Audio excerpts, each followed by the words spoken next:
Hello friends, आपके अपने YouTube channel Amisha Kaushik पर आप सभी का फिर से स्वागत है एक नई वीडियो में।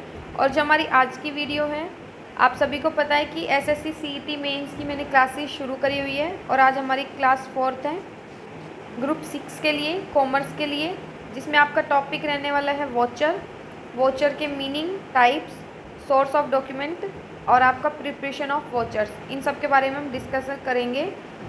तो वीडियो को शुरू करते हैं कि we records only those transactions which are financially in nature and which are can be measured in term of money.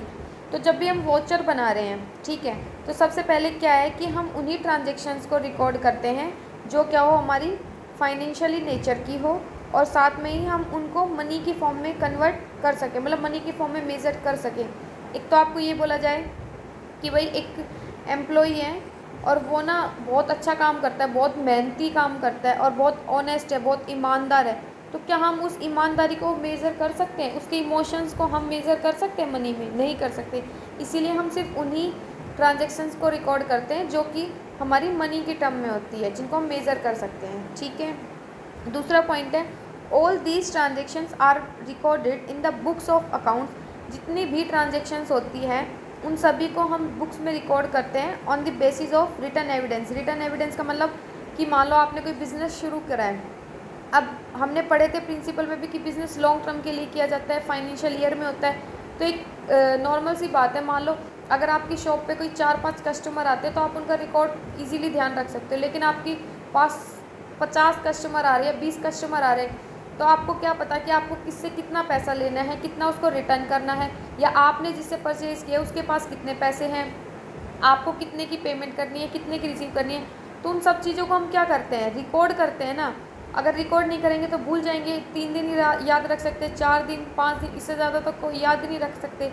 तो हम क्या करते हैं, फिर रिटन एविडेंस बनाते हैं। रिटन एविडेंस क्या होता है, ऐसा कागज़ या मतलब ऐसा लिखी हुई ऐसी चीज़, जैसे मान लो ये कागज़ है, मैंने इसके ऊपर लिख दिया, तो ये एक ऐसा रिटन एविडेंस होना चाहिए कि जो दोनों पार्टी मानती हो, दोनों पार्टी एक्सेप्ट करें और उसके बेस पे आप मान लो आपको कोई पेमेंट नहीं मिली तो उसके बेस पे आप कोर्ट केस कर सको। तो एक ऐसा रिटन एविडेंस जिसमें हम अपनी सारी बुक्स, जितनी भी ट्रांजेक्शन्स हैं उनको रिकॉर्ड करते हैं, such as cash memo, credit note, debit note, purchase bill, sales bill, cash receipt, pay in slip. तो ये सारी क्या होती हैं आपकी, ये सारे हमारी ट्रांजेक्शन्स बुक्स होती हैं अकाउंट्स की, जिसके अंदर हम अपनी सारी ट्रांजेक्शन्स को क्या करते हैं, रिकॉर्ड करते हैं। ठीक है। उसके बाद है, these evidence of recorded transaction in the books of account are called source document. तो जो भी हमारे ये एविडेंस हैं, एक सेकेंड देखो, तो जो भी हमारे एविडेंस है, जो हमने रिकॉर्ड करी है ट्रांजेक्शन्स को, उनमें क्या है कि जो बुक्स ऑफ अकाउंट है उनको हम क्या बोलते हैं, सोर्स डॉक्यूमेंट। जब हमने टॉपिक पढ़ा था तो उसके अंदर मैंने बात की थी ना कि सोर्स डॉक्यूमेंट के बारे में पढ़ेंगे, वोचर के बारे में और प्रिपरेशन ऑफ वोचर के बारे में। तो सबसे पहला तो आपका यही आ गया point, source documents. Source document वो रिकॉर्ड एविडेंस है जिसके अंदर हम क्या करते हैं, अपनी सभी ट्रांजेक्शन्स को रिकॉर्ड करते हैं जिस बुक के अंदर।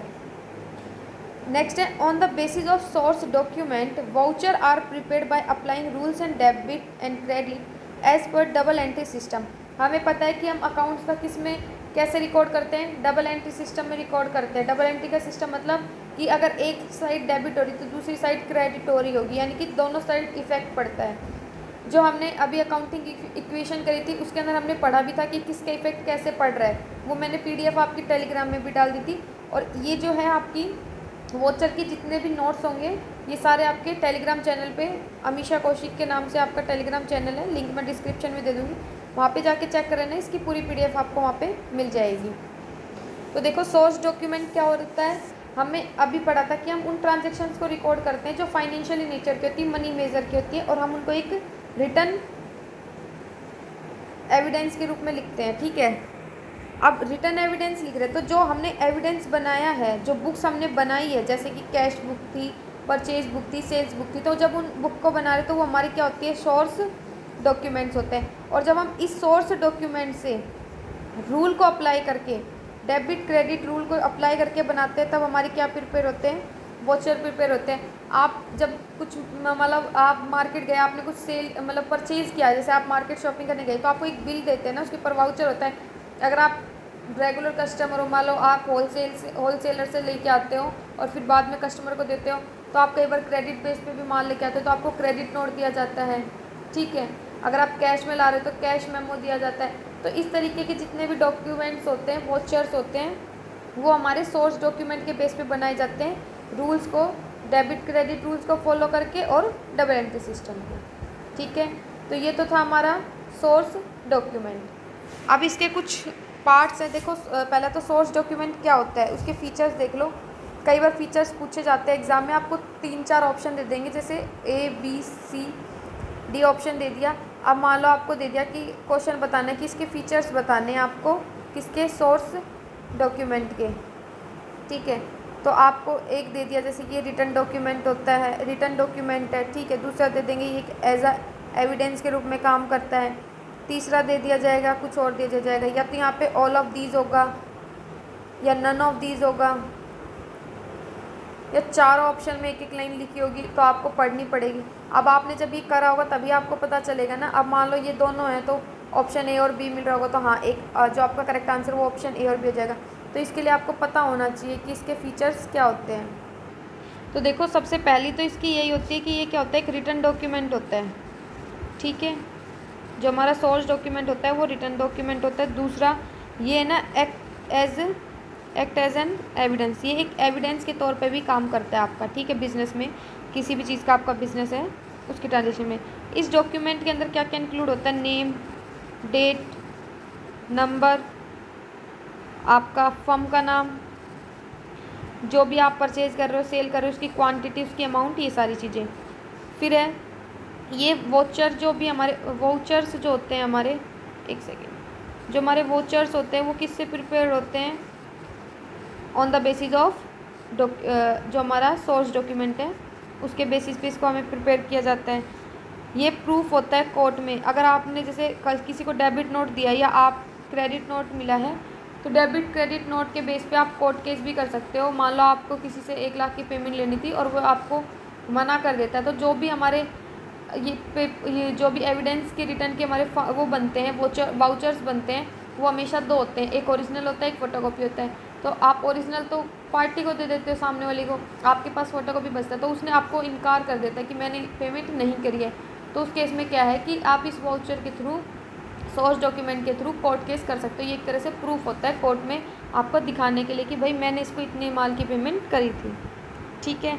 उसके बाद है जो ऑडिटर होता है, ऑडिटर क्या करता है, एग्जामिन करता है इन्हीं सोर्स डॉक्यूमेंट को, जो आपके सोर्स डॉक्यूमेंट होते हैं इनसे चेक करता है। क्योंकि जब भी आप कोई एंट्री करते हो तो पहले आप बिल काटते हो ना, तो जितने भी बिल कटेंगे उसी से आपकी क्या करी जाएगी, एंट्री मैच करी जाएगी। ऑडिटर चेक करेगा कि हाँ इस वाउचर की एंट्री है, इस वाउचर की एंट्री है, जिसकी नहीं होगी तो आपके ऊपर फ़ाइन लग जाएगा। तो इस तरीके से है कि आपकी इनके बिहाफ पे आपकी जो ऑडिटर है वो एग्जामिन करता है, क्योंकि आपकी ये एक तरह से यहाँ पे बताया ना कि ये एविडेंस के रूप में काम करती है आपकी, ठीक है। उसके बाद है ये इन्फॉर्मेशन प्रोवाइड करता है कि आपका जो बिज़नेस है वो किस नेचर का है, ठीक है, और कितनी अमाउंट आपकी इंक्लूड है, मतलब कितना प्रॉफिट हो रहा है, कितना लॉस हो रहा है, क्योंकि टोटल आप करोगे ये सारे वाउचर को काउंट करने के बाद। तो ये था आपका सोर्स डॉक्यूमेंट। अब सोर्स देखो जो हमारा कैश मेमो होता है ना, वो कब प्रिपेयर किया जाता है, it is prepared while selling the goods. जब हम सामान को बेचते हैं, अपनी गुड्स को क्या करते हैं, बेचते हैं, वो भी किस पे, कैश पे। तो हम किसको प्रिपेयर करते हैं, हमारे कैश मेमो को। नाम से ही पता चल रहा है किसी चीज़ को हम कैश में बेच रहे हैं। जब आप किसी को मतलब सामान दोगे तभी तो आप बिल काटते हो, और बिल अगर आप कैश में काट रहे हो तो उसको क्या बोलेंगे, कैश मेमो बोलेंगे, ठीक है। अब कैश मेमो में इंक्लूड क्या क्या होता है वो चीज़ पढ़ेंगे। इंक्लूड कौन कौन सी डिटेल्स इंक्लूड होती है, जैसे जो भी हमने गुड सेल करी है, गुड सोल्ड करी है, तो हम उसकी क्या लिखेंगे, डेट लिखेंगे, क्वांटिटी ऑफ गुड्स लिखेंगे कि कितनी क्वांटिटी आपने सेल की है, ठीक है। रेट लिखेंगे, मान लो आपने 10 रुपये की 5 चीज़ खरीदी है या 100 रुपये की 50 चीज़ खरीदी है, तो आप उसका दिखाओगे ना कि इस रेट से इतनी क्वांटिटी। और फिर उसके बाद हम क्या लिखेंगे, अमाउंट लिखेंगे, यानी कि 5000 की आपकी अमाउंट हो गई, ठीक है। उसमें से अमाउंट में से कितनी अमाउंट मतलब आपको अमाउंट, आप कैश मेमो बना रहे तो आपको इसका मतलब सारी अमाउंट क्या हो गई, रिसीव हो गई, ठीक है। तो इस तरीके से आपकी जितनी भी जो इन्फॉर्मेशन होती है वो सारी आपकी किसके अंदर, कैश मेमो के अंदर लिखी जाती है। ठीक है। और एक कैश की जो ये मेमो होता है, इसकी कॉपी भी क्या करती है बिज़नेस अपने पास रखती है, क्योंकि ये एक तरह से बिज़नेस को दिखाती है कि जो इसने गुड्स बेची है वो किस पे बेची है, कैश पे बेची है। ठीक है। तो आपका कैश मेमो सेलर जो आपका होता है वो बनाता है इसको, जब वो गुड्स को किस में, कैश में बेच रहा होता है, और इसके अंदर डेट, क्वांटिटी, गुड्स सोल्ड की रेट, अमाउंट रिसीव, ये सब चीज़ें मेंशन होती है। दिखने में कैसा होता है ये मैं आपको PDF डालूंगी, उसके अंदर आपको दिख जाएगा। बाकी यहाँ पे आपका कैश मेमो लिखा होता है, यहाँ पे आपकी कंपनी का नाम होता है, जो भी आपकी फर्म है, एड्रेस होगा उस फर्म का, यहाँ पे आपका बिल नंबर होगा। ठीक है। टू किसको बेचा जा रहा है, यहाँ पे डेटेड होगी आपकी, कितनी इस तरीके का एक परफॉर्मा होगा जिसमें आपकी क्वांटिटी पूछ रखी होगी, कितनी क्वांटिटी है पर्टिकुलर में, मतलब क्या सामान बेचा है, रेट आपका, अमाउंट आपका, और यहाँ पे टोटल होगा। ठीक है। और नीचे आपके साइन हो जाएंगे तो जो कस्ट पार्टी दे रही होगी। तो इस तरीके से आपका होता है। सेकंड नंबर पे है आपका इनवॉइस और बिल। तो इनवॉइस और बिल क्या होता है, it is prepared by the seller of goods when he sell goods to buyer on credit. देखो जब कैश में बेच रहा था तो उसको क्या बोलते हैं, कैश मेमो बोलते हैं। जब हम कैश में बेचते हैं तो वो भी कौन लिखता है, वो भी सेलर ही प्रिपेयर करता है उसको अपने बायर के लिए, जब वो कैश में गुड्स बेच रहा होता है। सेम वैसा ही है जब हम उधार अपने बायर को सेल करते हैं कुछ सामान, मतलब हमने किसी को उधार सामान बेचा है, तो जो सेलर है वो इनवॉइस बनाता है, जिसको हम इनवॉइस और बिल बोलते हैं। It is prepared in duplicate, और इसको हम किस में बनाते हैं, डुप्लीकेट में। कैश में सिर्फ एक ही कॉपी बनती है कि उसने कैश में पेमेंट कर दी, तो सिर्फ अपने बिजनेस, अपने रिकॉर्ड के लिए रखती है, पार्टी को कुछ नहीं देती, क्योंकि उसके पास कोई पेमेंट बैलेंस ही नहीं है। जब कुछ बैलेंस ही नहीं है तो वो पे क्या करेगा, क्योंकि उसने सारी पेमेंट आपको कैसे कर दी, कैश। तो बिजनेस सिर्फ अपने रिकॉर्ड में दिखाने के लिए उसको रिकॉर्ड करती है, इसलिए उसकी एक ही कॉपी होती है। लेकिन जो इनवॉइस होता है, अब इनवॉइस तो दो पार्टी के बीच में हो रहा है, जब दो पार्टी बीच में आ गई तो वो उधार सामान ले रही है आपका क्रेडिट, तो हो सकता है वो कल को मना कर जाए कि मैंने तो पेमेंट कर दी थी, मैं तो पैसे अब नहीं दूंगा। तो उस केस में डुप्लीकेट बिल बनाए जाते हैं। ठीक है। और इसके अंदर क्या क्या डिटेल्स इंक्लूड होती है, जैसे नेम ऑफ बायर, किसने परचेज करा है, गुड्स सोल्ड, क्या आपने कौन सी क्वांटिटी क्या आपने सेल की है, कौन किस तरीके की गुड्स को सेल करा है, उसका रेट मेंशन किया जाता है। अमाउंट ऑफ सेल्स, मतलब आपने कितनी अमाउंट की सेल उनको करी है, क्योंकि उधार है सारी चीज़। तो हम जैसे उसने 1 लाख क्या करा है, उधार माल खरीदा है, तो उसमें क्या होगा, कोई फर्म है XYZ फर्म है, उसने 1 लाख का सामान खरीदा, 1 लाख के मान लो 10 टेबल खरीदी है उसने, जिनकी वैल्यू 10,000 थी, तो 10,000 की टेबल उसने 10 खरीदी है, यानी कि उसने 1 लाख का माल उधार खरीद लिया। तो उसकी फर्म का नाम आ गया, क्वांटिटी आ गई कि टेबल खरीदी है 10, कितने रेट से, 1000 रुपये के रेट से। तो अब हमें कितने अमाउंट का सामान हमने उसको सेल कर दिया, 1 लाख का। ठीक है। जो ओरिजिनल बिल होता है वो किसको दिया जाता है, बायर को, क्योंकि जब आप भी कुछ सामान परचेज करने जाते हो मार्केट में, तो आपने कोई भी चीज़ खरीदी है तो उसको जैसे वो बिल बनाते हैं, तो जो ओरिजिनल बिल होता है वो आपको दिया जाता है, और फोटोकॉपी जो कार्बन के नीचे होती है वो आपके पास रहती है। सेम वैसी ही चीज़ है, जो ओरिजिनल होगा वो बायर को दिया जाएगा, जो डुप्लीकेट है वो सेलर को दिया जाएगा। अब देखो जो बिल सेलर को दिया, जो मान लो दो पार्टी जैसे बायर सेलर, ये ओरिजिनल बिल था, अब ओरिजिनल बिल इसको मिल गया तो इसके लिए क्या हो गया, परचेज बिल। भाई इसने सामान खरीदा, आप मार्केट गए, आपने मार्केट से शॉपिंग करी, आपने मान लो 10 सूट खरीद लिए, 10 सूट खरीद लिए, तो आपको 10 सूट का जो बिल दे रहा है वो क्या हो गया आपके लिए, परचेज बिल, क्योंकि आपने उससे परचेज करी है। अब जिसने आपको ये 10 सूट बेचे हैं उसने आपको क्या किया है, सेल किया है, तो उसके लिए क्या हो गई वो सेल्स बिल। यानी कि जो बिजनेस है उसको डुप्लीकेट रखेगा अपने पास, जो उसको हम क्या बोल सकते हैं, सेल्स बिल बोल सकते हैं ना, क्योंकि उसने क्या करा है, आपको सेल किया है। ठीक है, हो गया कन्फर्म। कुछ डाउट हो तो आप मुझे कमेंट बॉक्स में कमेंट कर सकते हो। नेक्स्ट है फिर हमारा थर्ड नंबर पर आती है रिसिप्ट। ठीक है, रिसिप्ट में क्या होता है, ये भी हम क्या करते हैं, कस्टमर को इशू करते हैं। इसकी डेफिनेशन लिख लेती हूँ मैं, 1 मिनट। तो देखिए जो रिसिप्ट होती है, receipt is issue to the customer when cash is received from him. अब हमने 3 चीज़ पढ़ी है, देखो पहले 2 चीज़ थी। सबसे पहले हमने पढ़ा कैश मेमो, जब हम कुछ भी कैश में बेचते हैं, जब सेलर कोई भी चीज़ कैश में बेच रहा होगा तो उसका मेमो बना देगा। फिर आया कि कोई उधार ले रहा होगा, जिसको हम बोलते हैं इनवॉइस और बिल। जब उधार ले रहा होगा तो हम इनवॉइस और बिल बनाएंगे जिसकी डुप्लीकेट बनती है।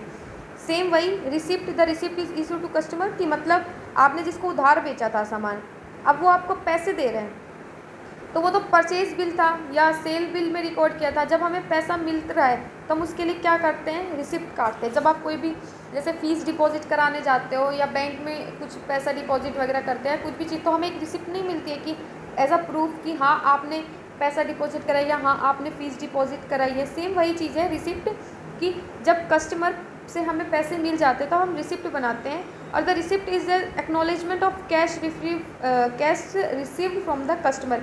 ये एक तरह का एक्नॉलेजमेंट है कि हाँ हमें अपने कस्टमर से पैसा मिल गया है। It is prepare duplicate. इसको हम कैसे प्रिपेयर करते हैं डुप्लीकेट सेल, क्योंकि हो सकता है कि कल को हम मना कर दें, पार्टी मना कर दे कस्टमर को कि नहीं हमारे पास आपकी पेमेंट नहीं आई है, तो उसके पास भी प्रूफ होना चाहिए ना कि मैंने इसको पेमेंट किया है। तो इसीलिए इसको भी हम डुप्लीकेट में बनाते हैं। सेम वही ओरिजिनल कस्टमर के पास रहेगा, डुप्लीकेट हम अपने फ्यूचर रेफरेंस के लिए रखते हैं कि हाँ भाई फ्यूचर में मान लो मुझे अपने डाटा एनालिसिस करना है या मैं जब अपना अकाउंट मैच कर रही हूँ और उस टाइम पे मेरे को थोड़ा सा ये रहता है कि हाँ पेमेंट आई नहीं, तो मैं अपने जो रिकॉर्ड है उसमें चेक कर सकती हूँ रिसिप्ट में कि क्या इस बंदे से मुझे पेमेंट आई थी, क्या ये मेरे कस्टमर ने पेमेंट कर दी थी। तो मैं डुप्लीकेट को इसलिए रखती हूँ अपने फ्यूचर रेफरेंस के लिए। ठीक है, रिसिप्ट में कस्टमर से पैसा मिलता है तब लिखते हैं, डुप्लीकेट होती है ओरिजिनल कस्टमर के पास, डुप्लीकेट फ्यूचर रेफरेंस के लिए। याद रखना रिसिप्ट और इनवॉइस हमेशा डुप्लीकेट बनते हैं। उसके बाद है जो रिसिप्ट है उसमें डिटेल क्या क्या होती है, डेट किस तारीख को हमें पैसा मिल रहा है, नेम ऑफ पार्टी कौन सी पार्टी हमें पे कर रही है, नेचर ऑफ पेमेंट में आ जाएगा कैश से पेमेंट की है या चेक से पेमेंट की है, ऑनलाइन पेमेंट की है, डिमांड ड्राफ्ट बनाया है, एक्सेट्रा। मतलब किस मेथड से या किस नेचर से उसकी पेमेंट की गई है उसको हम लिखते हैं। उसके बाद इसको प्रिपेयर कौन करता है, कैशियर बनाता तो कैशियर है इस पूरी जो हमारी रिसिप्ट है, लेकिन उस पर साइन किसके होते हैं, जो ऑथराइज सिग्नेटरी होता है, मतलब जिसकी फर्म होती है एक तरह से वही साइन करता है उसके ऊपर। ठीक है, ये आपका रिसिप्ट का था। उसके बाद है हमारा पेन स्लिप। तो देखो pen slip, it is use to deposit either cash और cheque of customer for collection of the payment in our bank account. जो पेन स्लिप का मतलब होता है कि जो हमें चेक कैश मिल रहा हो, जो हम कैश पे डिपॉजिट करते हैं, चेक को डिपॉजिट कर रहे हैं, तो जो हमारे कस्टमर होते हैं उनसे हमें जो मिलने वाली पेमेंट होती है उसके लिए जब हम पेन स्लिप भरते हैं उसको बोलते हैं pen slip. It is available from bank, ये आपको बैंक के अंदर ही मिलती है। ठीक है, देखो पेइंग स्लिप मैं फिर से बोल रही हूँ, ये क्या होती है, डिपॉजिट आइदर कैश और चेक ऑफ कस्टमर का कैश या चेक जब हम कलेक्ट करते हैं अपने बैंक अकाउंट में, उसके लिए हम पे इन स्लिप भरते हैं। ठीक है, ये हमें बैंक में ही मिलती है। आपने देखा भी होगा इस तरीके की एक बड़ी सारी होती है जिसके दो पार्ट होते हैं, एक इस तरीके से होती है, जब हम यहाँ पे डेट भरते हैं, कोई भी बैंक है जैसे पीएनबी होगा तो पीएनबी का होगा, सर्व हरियाणा ग्रामीण बैंक है तो उसका होगा, दोनों तरफ सेम चीज़ें होती है। तो ये वाली जो पेज होता है इसको हम बोलते हैं काउंटर फॉइल। ठीक है, ये हमारी काउंटर फॉइल होती है और ये पेन स्लिप होती है। तो हम इसके अंदर भरते हैं कि भाई डेट क्या है, पार्टी का नाम क्या है और कितने अमाउंट हम लिख रहे हैं, किस तरीके के नोट है या चेक है तो चेक नंबर क्या है, फिर उनको वर्ड्स में लिखते हैं, दोनों तरफ लिखते हैं। तो जब हम काउंटर पे देते हैं, जो हमारा बैंक होता है उसमें काउंटर पे देते हैं, तो वो क्या करते हैं, ये वाला स्लिप हमको क्या करते हैं, वापस कर देते हैं, करते हैं ना, इसके ऊपर स्टैम्प मार के हमें ये वापस दे दी जाती है। तो इसका मतलब ये काउंटर फॉइल किसके लिए होता है, ये एक तरह से हमारे पास एविडेंस और प्रूफ है कि हाँ हमने चेक या बैंक को चेक या कैश हमने डिपॉजिट किया है बैंक के अंदर। ठीक है, तो इसके दो पार्ट होते हैं, ये मैंने बता दिया, काउंटर फॉइल और पेन स्लिप, जिसके अंदर हम सारी डिटेल्स को भरते हैं। नेक्स्ट है उसके बाद हमारा चेक। ये सारे हम बिज़नेस के पर्पज़ से ले रहे हैं कि हमें पेमेंट मिल रही है। अब हमें क्या होता है, चेक का सभी को पता है, चेक से भी हमें पेमेंट मिलती है। तो जो हमारा चेक होता है उसके ऊपर फर्म कंपनी क्या कर, जो पार्टी पे करी है वो फर्म का नाम लिख देती है। मान लो XYZ फर्म है, उसके नाम से बिल काट दिया, कितनी अमाउंट का है वो अमाउंट यहाँ पे लिख दिया और डेट डाल दी और फिर इसके यहाँ पे साइन कर देते हैं। तो चेक से भी क्या होता है, cheque bank supply cheque from to the account holder for withdraw cash payment from their bank account. कि पार्टी ने कहा कि आप चेक ले जाइए और आप बैंक में चेक को लगा दो। उसके बाद आपका चाहे तो आप कैश निकलवा लो या फिर अपने बैंक अकाउंट में डलवा लो, ठीक है। तो ये हमारा चेक का है। चेक का हमें ज़्यादा बताने की शायद ज़रूरत नहीं है, सभी को पता है चेक के बारे में। तो उसके बाद आता है हमारा डेबिट नोट और क्रेडिट नोट। देखो इस तरीके से डिफरेंस में ही बता देती हूँ आपको, ठीक है। सबसे पहले तो जो डेबिट नोट होता है ना, वो बायर बनाता है सेलर के लिए, और इसमें सेलर बनाता है बायर के लिए, ठीक है। मतलब प्रीपेड में लिखना चाहूँ तो मैं prepaid by buyer, prepaid by seller. अब क्यों बनाया जाता है? रीज़न, जब भी डिफेक्टिव गुड्स आती हैं, डिफेक्टिव गुड्स होती हैं, तो इसमें क्या होती है, ये हमारी परचेज रिटर्न होती है। परचेज रिटर्न कि हमें कोई भी डिफेक्टिव गुड्स, डिफेक्टिव में मान लो कि हमने जितना ऑर्डर दिया था उस ऑर्डर से कम आई है, या जिस रेट पे हमने मांगा था उस रेट से ज़्यादा का आपको चार्ज कर दिया, डिस्काउंट जिस रेट से देनी थी उस रेट से नहीं दी, या जो मटेरियल था जिस हिसाब से आपने सैंपल दिया था उस हिसाब से आपको नहीं है, तो आप क्या करते हो, परचेज रिटर्न कर देते हो। मतलब आप उस गुड्स को वापस भेज देते हो। तो जब आप वापस भेजते हो, आपने मान लो 1000 रुपये का मटेरियल ख़रीदा था, उसमें से 100 रुपये का मटेरियल आपका ख़राब आ गया, तो आप क्या कर रहे हो, आप उस 100 रुपये के मटेरियल को वापस कर रहे हो। तो बायर जो होगा वो आपको एक डेबिट नोट बना के देगा, ठीक है। सेम ऐसे ही इसके अंदर प्रीपेड बाय सेलर, इसमें भी क्या होगा, ये हमारी क्या होती है, सेल्स रिटर्न, ठीक है। सेल्स रिटर्न का मतलब क्या है कि आपने बिजनेस कर रखा है, अब आपके पास कोई सेल्स रिटर्न वापस आ गई, यही सारी कंडीशन यहाँ पे है। मान लो आपने जिस सैंपल के अकॉर्डिंग जो सामने वाली पार्टी उसने मांगा था, आपने सैंपल के अकॉर्डिंग नहीं भेजा, रेट गलत लगा दिया, अमाउंट से गलत हो गई, तो या फिर मटेरियल डिफेक्टिव निकला है, तो उससे क्या हो रहा है, आपके पास सेल्स रिटर्न हो गई, ठीक है। अब आप उस केस में क्या करोगे, आप जो बिल बना के दोगे वो क्या होगा, हमारा क्रेडिट नोट होगा। यानी कि मान लो ये मैं, ठीक है, किसी भी चीज़ की है, उसके 2 पार्ट कर दिए मैंने, मेरे पास है ना सामान ख़राब आ गया, ख़राब सामान आया, तो मैंने क्या करा, वापस कर दिया, ठीक है। तो उस टाइम मैं वापस कर रही, तो वो क्या हो रही है, मेरी परचेज रिटर्न, क्योंकि मैंने सामान वापस करा है। अब मेरे पास वापस आया, ये मेरी फर्म है ना, तो मेरे पास वापस आया, तो ये क्या हो रही है, मेरी सेल्स रिटर्न। यानी कि मैंने कुछ बेचा था, बेचने को सेल बोलते, खरीदने को परचेज बोलते। जब खरीदा तो माल वापस आया तो खरीद रिटर्न हो गई, मतलब वापस करना। और जब सेल्स कर रही हूँ, बेच रही हूँ, तो बेचा हुआ माल वापस आ गया तो सेल्स रिटर्न होगी। अब बेचा हुआ माल वापस आ गया, मेरा स्टॉक बढ़ जाएगा, तो मैं बनाऊंगी क्रेडिट नोट। जब ये आपको जनरल कराऊंगी तो उसके ये अकाउंटिंग के 3 गोल्डन रूल्स है। सबसे पहला personal account, second real account, third nominal account. Nominal account means होता है ऑल एक्सपेंसेस आर क्रेडिट, जितने भी खर्चे होंगे वो सारे डेबिट होंगे, और जितनी भी इनकम होगी वो सारी क्रेडिट होगी। फिर उसके बाद आता है real, debit what comes in, यहाँ पर debit what comes in, credit what goes out. फिर होता है पर्सनल में debit the receiver, credit the giver. तो इस तरीके के ये हमारे अकाउंट होते हैं, इन्हीं के बिहाफ पे ही आपकी पूरी जनरल एंट्री डिपेंड करती है।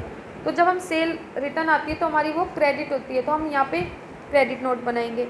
और परचेज रिटर्न कैसी होगी, मेरी डेबिट हो रही है तो डेबिट नोट बनाएंगे, क्योंकि मैं उसको वापस भेज रही हूँ। तो ये चीज़ आपको ध्यान रखनी है। और दोनों ही केस में, चाहे आप सेल्स नोट क्रेडिट नोट बना रहे हो, चाहे डेबिट नोट बना रहे हो, दोनों की दोनों क्या होगी, आपकी डुप्लीकेट बनेगी, डुप्लीकेट नोट बनाए जाते हैं, ठीक है। देखिए उसके बाद है हमारा वाउचर। अब voucher is a written document prepared by the accountant providing the evidence of business transaction. जो हमारा वाउचर है वो कौन बनाता है, अकाउंटेंट बनाता है। ये एक तरह से हमें प्रोवाइड कराता है एविडेंस, हमारे बिजनेस में होने वाली सभी ट्रांजेक्शन्स का एविडेंस होता है हमारा वाउचर। जो भी हमारे बिजनेस ट्रांजेक्शन है हम उनको क्या बोलते हैं, the evidence of a business transaction is called source document. मतलब जितनी भी हमारी एविडेंस है बिजनेस ट्रांजेक्शन्स की, उनको हम क्या बोलते हैं, सोर्स डॉक्यूमेंट। और सोर्स डॉक्यूमेंट्स अभी आपने पढ़े हैं, कैश मेमो, इनवॉइस और bill, sales, purchase, credit note, debit note, pen slip, cheque. तो ये सब हमारे क्या हैं, सोर्स डॉक्यूमेंट है। और जब हम इनसे प्रिपेयर करते हैं अपने एविडेंस को, तो वो सब क्या होते हैं, हमारे वाउचर्स होते हैं। वाउचर में एक चीज़ और होती है, सबसे पहले तो हम इनको प्रिपेयर किसके बिहाफ पे करते हैं, rule of debit and credit. Debit और क्रेडिट के बिहाफ पे हम इनको बनाते हैं। दूसरा, इन पे साइन किसके होते हैं, जैसे जो भी हम ये पीछे डॉक्यूमेंट बनाते हैं इन सब पे ऑथराइज सिग्नेटरी के साइन होने ज़रूरी होते हैं, मतलब जो हमारी फर्म के होते हैं। लेकिन वाउचर में जो हमारा अकाउंटेंट होता है वही साइन कर सकता है, वही साइन करता है। और वाउचर जो होते हैं हमारे सीरियल नंबर में होते हैं, जैसे 1 2 3 4। आपने एक वाउचर का बिल लिखा, फिर उसको जैसे हटाओगे तो नेक्स्ट सेकंड होना चाहिए। मतलब ऐसा नहीं है कि एक के बाद आपका थर्ड सीरियल नंबर से। देखिए बीच का जो नहीं होगा वो उसको आपको पूरा रीज़न देना पड़ेगा कि जो वो बिल था वो कहाँ गया, क्योंकि आपकी जो भी एंट्रीज होती है वो सीधा रिकॉर्ड करी जाती है। तो अगर आप बीच में से कहीं मिस कर देते हो तो फिर उसको आपको पूरा बताना पड़ता है कि भाई हमने इसको कहाँ यूज़ किया, अदरवाइज़ वो एक फ्रॉड में आ जाता है। ठीक है, उसके बाद हम इन सभी को किस में रिकॉर्ड करते हैं, हमारे जर्नल। जितनी भी जो भी हमारी एंट्रीज होती है ओरिजिनल एंट्री, हम उनको जर्नल या सब्सिडरी में रिकॉर्ड करते हैं। ठीक है, जब हमने वाउचर बना लिया तो वाउचर से हम सारी क्या करते हैं, जर्नल एंट्रीज बनाते हैं और सब्सिडरी बुक्स बनाते हैं और उनको फिर लेजर में पोस्ट कर देते हैं। ठीक है, उसके बाद है हमारा इनका डिफरेंस, सोर्स डॉक्यूमेंट का डिफरेंस और आपका वर्सेस वाउचर, ये आपको ना PDF में मिल जाएगा।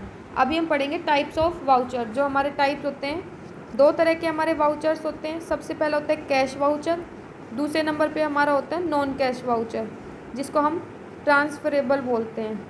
ठीक है, और ट्रांसफ़र वाउचर, कैश वाउचर और नॉन कैश वाउचर, जिसको हम ट्रांसफ़र वाउचर भी बोलते हैं। अब जो हमारा कैश वाउचर है, सबसे पहले हम कैश वाउचर के बारे में पढ़ेंगे। तो जो हमारा कैश वाउचर्स होता है, cash voucher those vouchers which are prepared at the time of receipt of cash cheque और while making payment in cash on cheque. जिसका नाम ही कैश हो गया तो उसका मतलब क्या हो रहा है, जब भी हम किसी भी चीज़ को कैश में कर रहे हैं, मतलब कैश में जब भी हमें कैश रिसीव हो रहा है या चेक रिसीव हो रहा है, तो उस टाइम पे हम क्या बनाते हैं, हमारा कैश वाउचर बनाते हैं, जैसे कैश मेमो बनाते हैं। अब कैश वाउचर के अंदर इंक्लूड होती है 2 टर्म, डेबिट वाउचर, सेकंड हमारी क्रेडिट वाउचर। ठीक है, देखो डेबिट नोट, जब हम किसी चीज़ की पेमेंट करते हैं कैश में और चेक में, उस टाइम पे हम क्या बनाते हैं, डेबिट वाउचर। ये सारा कंपनी के बिज़नेस के बिहाफ पे चल रहा है कि बिज़नेस कैसे कैसे करती है वो। सबसे पहले तो मैंने आपको बताया था 2 टाइप के वाउचर होते हैं, कैश और नॉन कैश। कैश में भी 2 पार्ट होते हैं, डेबिट वाउचर, क्रेडिट वाउचर। जो कैश वाउचर होता है उसमें हम कैश और चेक से जब भी लेन देन कर होते हैं उसकी बात की जाती है। डेबिट नोट में जब हम पेमेंट करते हैं किसी भी चीज़ की, कैश से करें या चेक से। और क्रेडिट नोट में होता है जब हम रिसीव कर रहे हैं कैश और चेक। दोनों में डिफरेंस समझ में आया, दोनों में कैश की बात हो रही है, लेकिन डेबिट में जब हम पेमेंट कर रहे हैं क्योंकि हमारे पास से पैसा जा रहा है, तो डेबिट में पेमेंट से रिलेटेड, क्रेडिट में जब हमें रिसीव होता है। अब पेमेंट डेबिट नोट में कैसे हो सकता है, जैसे मान लो आपने कैश में गुड्स परचेज कर ली, आपने वेजेस और सैलरी का जो सैलरी है, रेंट है वो दे दिए, कोई फिक्स असेट्स है उसके ऊपर लगा दी, कोई इन्वेस्टमेंट परचेज कर ली, क्रेडिटर्स को पेमेंट कर दी, ड्राइंग्स है या बैंक में पैसा जमा करा दिया, तो वो सब चीज़ें आपकी क्या हो गई, पेमेंट आपके पास से चलेगी। सेल्स क्रेडिट में क्या हो सकता है, सेल्स ऑफ गुड्स, मान लो आपने कोई सामान बेचा है, फिक्स असेट्स बेची है, इन्वेस्टमेंट बेच दी, डेटर्स थे आपके कोई, उनसे पैसा आ गया आपके पास, कोई जैसे आप मान लो आपने न्यूज़पेपर वगैरह लगा रखा है कंपनी में या बिज़नेस में, तो न्यूज़पेपर की रद्दी इकट्ठी होगी, आपने उसको बेच दिया। तो इस तरह से मिलने वाली जो भी कैश और चेक है वो क्रेडिट वाउचर में आती है और ये हमारी डेबिट वाउचर में आती है। डेबिट जो हमारा वाउचर होता है इसके अंदर हमारी इंक्लूड होती है नेम हमारा जो भी फर्म का होगा, name, date, voucher number, title होगा, ठीक है, अमाउंट होगी, ट्रांजैक्शन होगी, मतलब क्या बेचा आपने, परचेज़ करी है, गुड्स परचेज़ करनी है, फर्नीचर परचेज़ किया है, क्या चीज़ परचेज़ की है उसके बारे में लिखा जाएगा। फिर इसके अंदर आपके क्या होता है, स्टैंप भी लगती है, साथ में ही मैनेजर के भी साइन होते हैं, पर्सन जिसने प्रिपेयर किया इस वाउचर को उसके भी सेम चीज़ इसी के अंदर होती है। क्रेडिट के अंदर भी यही होता है कि सिग्नेचर जिसने बनाया है दोनों को वो भी साइन करेगा, मैनेजर भी साइन करेगा जो ऑथराइज पर्सन है या मैनेजर है। ठीक है, ये सब चीज़ें होती है। बाकी डिटेल में आपको मैं फिर बोल रही नोट्स दूँगी, उसके अंदर लिखा होगा, ये मैंने आपको समझा दिया है। नेक्स्ट है हमारा नॉन कैश वाउचर, जिसको हम क्या बोलते हैं, ट्रांसफ़र वाउचर। इसके अंदर देखो आपके काफ़ी आ जाते हैं। These voucher are prepared on for non cash transaction, जिसमें नॉन कैश ही आ गया तो उसका मतलब क्या होगा, वो उधार हो रहा होगा, उसमें कैश नहीं आ रहा होगा मेरा। तो इसके अंदर कौन कौन से आते हैं मेरी, क्रेडिट सेल, जब मैं क्रेडिट सेल करूँगी तब मैं नोट बनाऊँगी, या मैंने क्रेडिट परचेज कर ली, उधार माल खरीदूँगी तब मेरा वाउचर बन रहा होगा। मैंने कोई फिक्स असेट्स परचेज कर ली, परचेज क्रेडिट बेस पे चल रही है सारी चीज़ें, या मैंने क्रेडिट सेल कर दी फिक्स असेट्स की, परचेज रिटर्न है, PR मतलब परचेज रिटर्न, SR मतलब सेल्स रिटर्न, ये हो गया। बैड डेब्ट्स हो गए, कोई प्रोविज़न बना दिया मैंने। तो ये सारी चीज़ें किस में आती है, मेरी नॉन कैश के अंदर आती है, क्योंकि इनके अंदर मेरा कैश नहीं, ना तो मेरा कैश आ रहा ना मेरा कैश जा रहा है। इसके अंदर भी सेम वही चीज़ें रिकॉर्ड की जाती है, पार्टी का नाम, पार्टी का एड्रेस, डेट किस तारीख को बन रहा है, वाउचर का नंबर, टाइटल, डेबिट क्रेडिट में क्या आइटम आया है, कितने का गया है, ठीक है, नेट अमाउंट कितनी हुई है हमारी, डॉक्यूमेंट लगाया जाएगा कि उधार माल बेचा है तो कौन कौन से आइटम बेचे हैं, उनकी क्वांटिटी वगैरह, वो सारी चीज़ें लगाई जाएगी। जिसने इसको बनाया उसके साइन होंगे, प्लस में जो हमारा मैनेजर या ऑथराइज होगा उसके साइन होंगे, ठीक है। तो ये था आपका। तो इस तरीके से आप क्या करते हो, प्रिपेयर करते हो अपने जितने भी आपके वाउचर्स होते हैं वो सब। इसका न्यूमेरिकल PDF में डाल दिए हैं, वहाँ से आप एक बार गो थ्रू हो जाना। वैसे इसका न्यूमेरिकल नहीं आता, मेनली बस यही आता है, इसके फीचर्स आपको दे दिए जाएंगे, या डेबिट नोट या क्रेडिट नोट के बारे में पूछा जाएगा, या वाउचर कितने टाइप के होते हैं, कौन कौन से या आपको 4 ऑप्शन दे दिए जाएंगे, उनमें पूछा जाएगा कि कैश वाउचर इनमें से कौन सा है, नॉन कैश वाउचर इनमें से कौन सा है, ये सब चीज़ें, ठीक है। तो आज की वीडियो में इतना ही। वीडियो में लास्ट तक बने रहने के लिए थैंक यू।